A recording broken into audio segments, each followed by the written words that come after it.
Well, a smarter podcaster would probably end the podcast now, but I do have another question for you selfishly.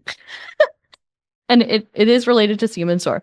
So if I were to decide that I wanted to switch my SIEM from one SIEM to another, right? Um, because SIEM and SOAR are pretty closely related, if I'm switching from one SIEM to another, is that affecting my SOAR in my other platforms and other softwares that I'm using? Will I still have coverage? Will I still have alerting? These kinds of things.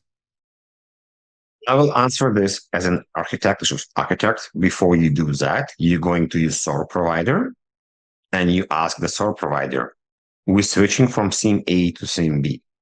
Do you have all the correct APIs and all the correct connectivity and the same coverage as you have with SIEM A? And if yes, then there's not a problem to move. If they say no, we're still building this, or it's new, or we're missing this capability, then you need to have a roadmap to understand when it's going to be done. Second, I will probably hire the professional services company to make sure what the steps I'm missing and what do I need from a SOAR perspective, and make sure I'm aligning the professional service people from the SOAR company with my same companies that are doing the work. Mhm. But in terms of, I guess it depends on what the products are, but in terms of coverage, Assuming the are coverage you is the same, not a problem. there's no downtime. There's no like window of missed opportunity. But okay, so this is a different problem because downtime is related to how you move the logs to the SIEM. So how we move the logs.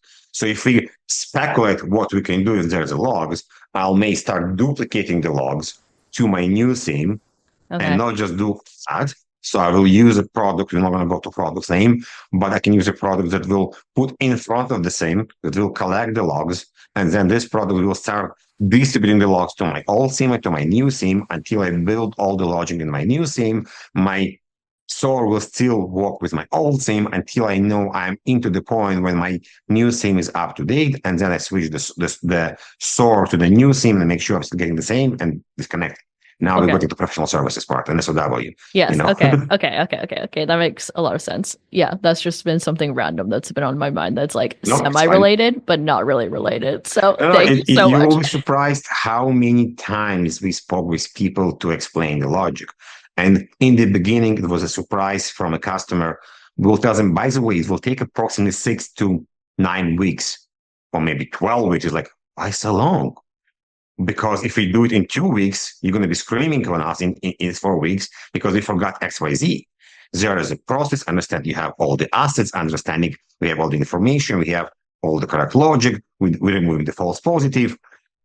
It is a process. It's not just flip a switch and you're done. You can't just switch over. You're done. Okay. Mm-mm, Yeah. mm-mm. Okay. Thank you so much. And thank you very much for coming on the podcast.